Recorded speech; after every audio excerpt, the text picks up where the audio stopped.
Oh yes, it's slanting.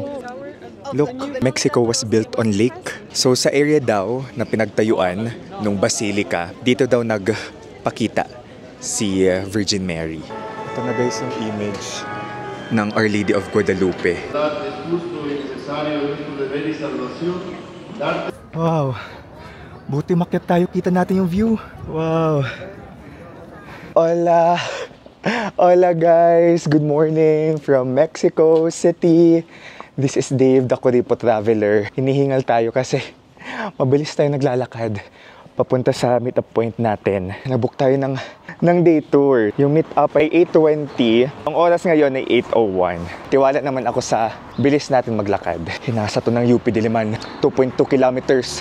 Akad Oval. Ginajag natin yon. Siyempre, sa travels na rin, medyo masakit na yung niko pero kaya natin to. We have no choice, pero kayanin.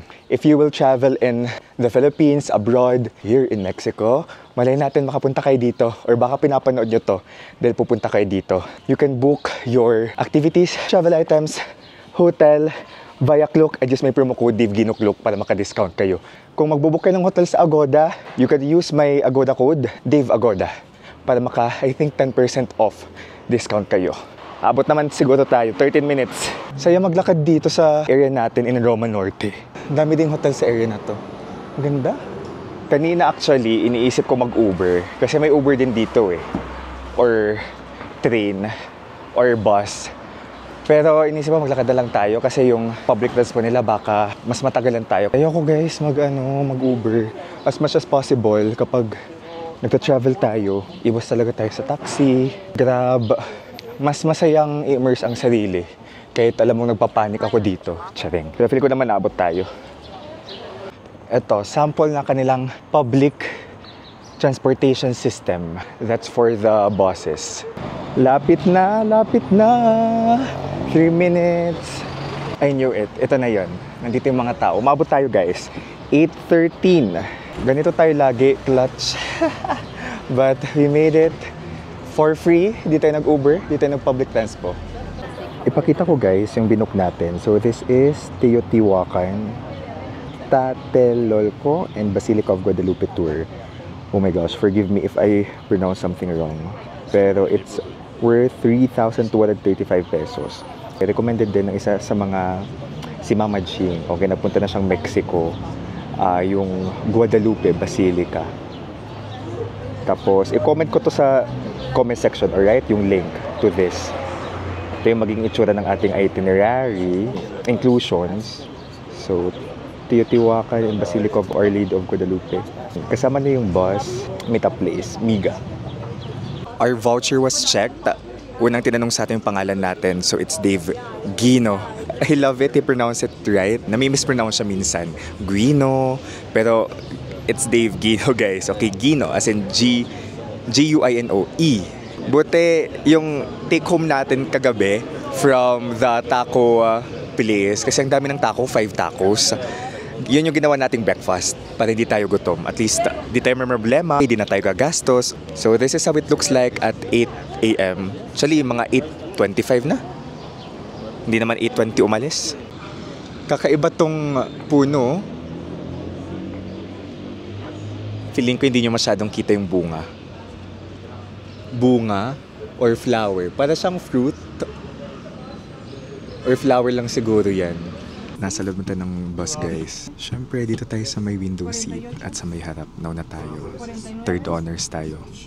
Since solo traveler tayo, walang tumatabi pa sa atin. At sana walang tumabi. 53, 53. Gets ko yung mga sinasabi nila.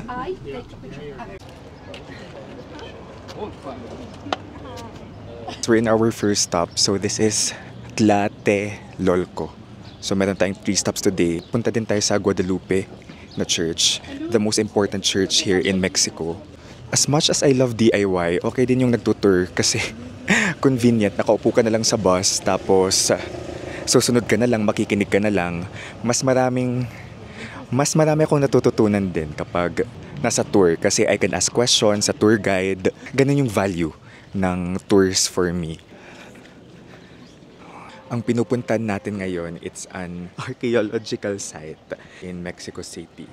This was founded in 1337. Tlatelolco.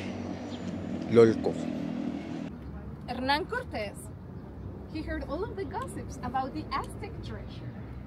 And of course, he wanted it all for himself. So this is when negotiations between Hernan Cortés and Cuauhtémoc would start. Please. Hi. I'm not sure. What are we supposed to negotiate? You want gold. Well, I want silver. all the silver. I want all the silver you have. Do I give it? Like, no. Yes. So it's a good negotiation. Okay, I like this.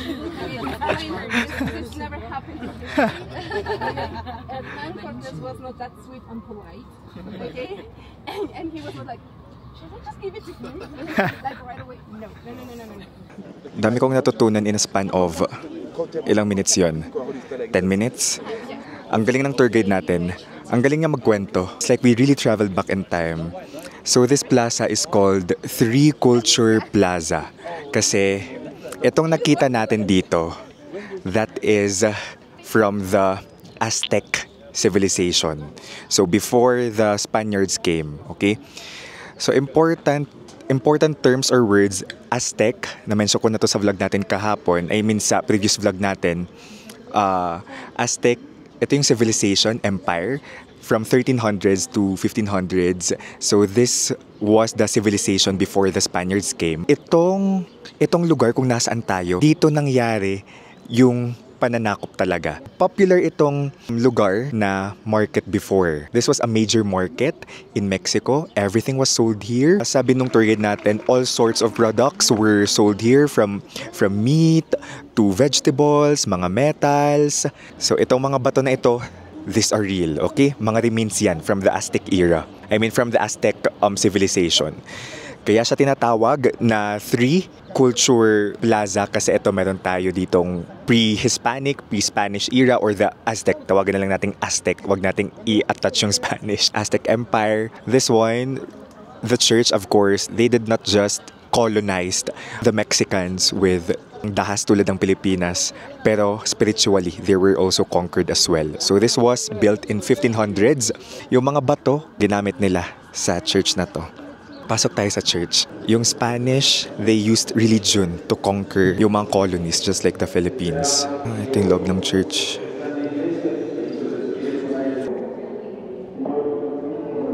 Three culture, ayan yung Spanish era, and then the Aztec, and we can see the buildings around.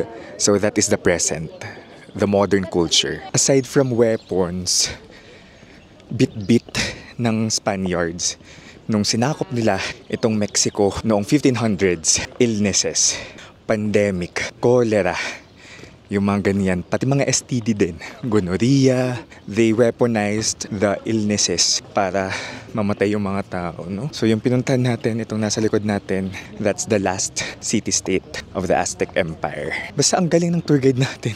Nagmanaka sa akin, yung mga sinabi niya, may pa-reenactment pa. Kita nyo naman kanina. Kung sa Pilipinas, ang pangalan ng sumakop sa atin ay yung nanguna, Ferdinand Magellan. Dito naman, na maririnig natin dito sa Mexico kapag nasa tours tayo, Hernando Cortés. Nung nasakop na ng Spaniards yung Mexico and other places, tinawag nila itong New Spain. Diba? Napaka-creative. Ito na yung bus. Okay, everybody, on your right-hand side, you will get to see Tlatelolco in a different perspective. Get your cameras and phones ready so you can take pretty pictures.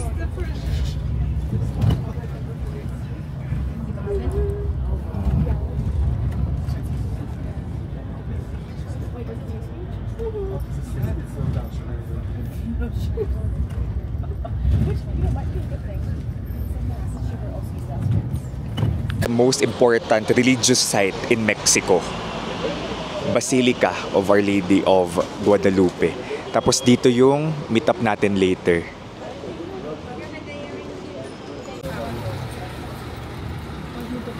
Mexico City. Malamig ngayon, kaya ito pala ang OOTD natin. So, kimono style, labil natin sa Pilipinas. So, itong sinuot natin today. Ito na.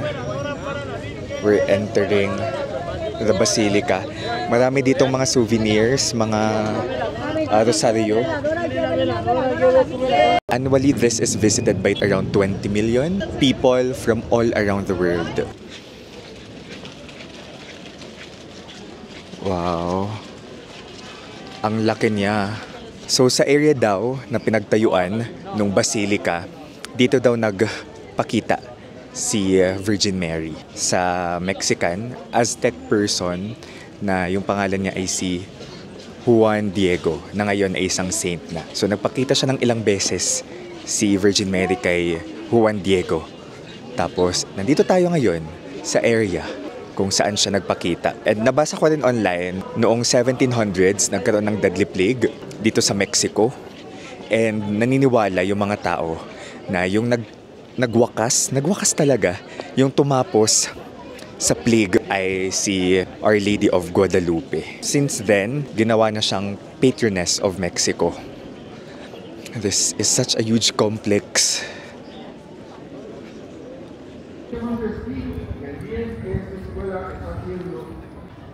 Round shape yung basilica, bilog siya.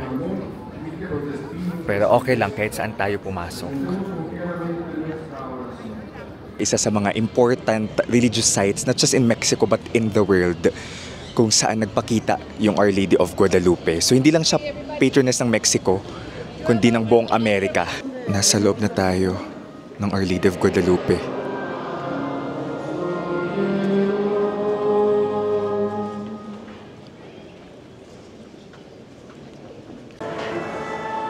Ito na guys yung image ng Our Lady of Guadalupe, yung kinoconsider na miracle. Es justo y necesario en tu deber y salvación, darte gracias siempre y en todo lugar, Señor Padre Santo, Dios Todopoderoso y Eterno, y alabarte. This is the old basilica and it's not actually dedicated to Our Lady of Guadalupe but to Jesus Christ. Ang lawak. May walay na yung iba. Sumunod ako sa tour guide natin. Kasi dito tayo natututo sa tabi ng tour guide natin. Next to it, you will always find a bell tower. Oh, This is because of bell tower. oh yes, it's sinking. I mean, it's slanting. Is it? Yeah.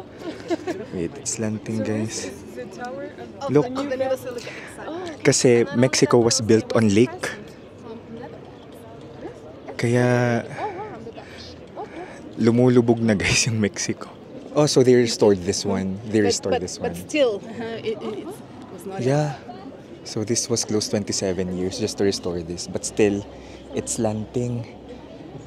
Punong-puno ng kasaysayan yung Mexico, guys. Sabi pa ng tour guide natin, kahit hindi kayo religious person or kahit hindi kayo Catholic, it's also nice to visit religious sites like this.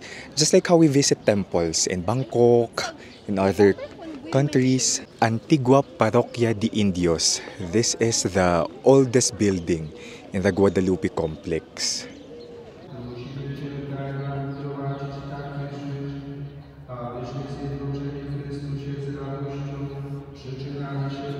Meron doong church na may influence ng Arabian yung design. Maganda daw dyan. Gusto ko yung mantra ng tour guide natin. So sinasabi niya na ayaw niya na yung experience natin dito ay yung makita lang. Okay, yan yung Our Lady of Guadalupe Basilica. She wants us to experience talaga. She wants us to feel things, not just see things.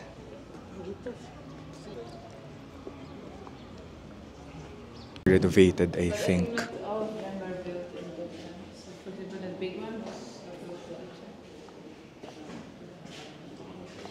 It's closed. Pero maganda daw to, sabi ng tour guide natin. So si Saint Juan Diego, tinalaga siya as saint ni Pope John Paul II nung bumisita siya sa Mexico before. May misa, but it's in Spanish. Yan yung imahe, guys, ng Virgin Mary. Yung nasa may altar na nakita ni Juan Diego. Yan, no? Ang lawak. this basilica can actually accommodate 10,000 people. So this is one of the, biggest Catholic countries in the world. Just like us, the Philippines, na sinakop ng mga Espanyol. Ito naman yung old basilica. Pasok tayo dito.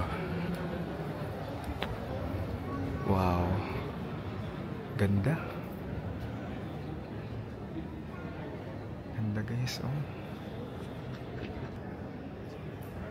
May gusto tayong akyatin. Si Virgin Mary, sinabi niya kay Juan Diego na pumitas ng bulaklak ng rose at ipakita sa mga tao yung rose na yon. Kasi sa una, hindi naniwala yung mga tao na nakita niya si Virgin Mary. Paakyat tayo sa hill.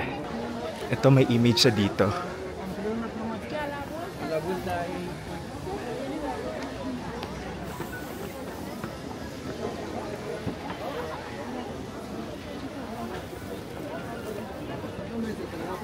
Tara, akyat. Hiking guys, i-prepare nyo yung mga tuhod, okay?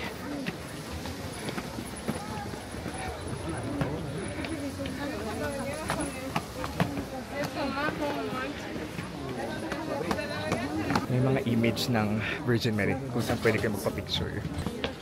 Ito, oh. Ipasok nyo talaga to sa itinerary nyo. On top. Wow. Tara. We're almost there. We're here. May mga tinda dito guys, may mga store. May mga pagkain. This is the Tepeyac Hill. Napagod ako dun. Ramdam nyo ba? Look at the view. Oh my gosh. Wow. Buti makyat tayo, kita natin yung view. Wow. Ang ganda. Wow. So sa hill na to guys, kumuha ng halaman, ng flowers, si Saint Juan Diego para patunayan na tunay niyang nakita si Virgin Mary. Ito siya. Kita natin ng konti. Napagod ako doon, hiking talaga. But wow, the view, top notch.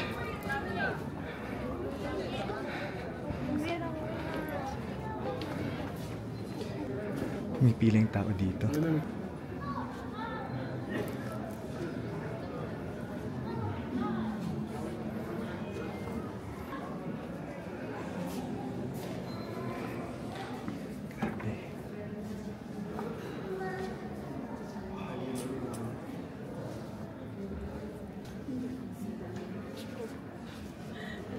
Ang ganda, 'di ba?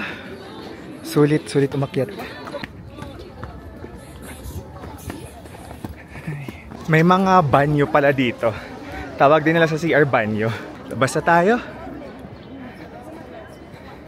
Sky cable, no? Ay, sky cable. Cable car. Siya nga. Cool. This is giving Busan. Wow. Parang gusto ko tong puntahan. Ganda.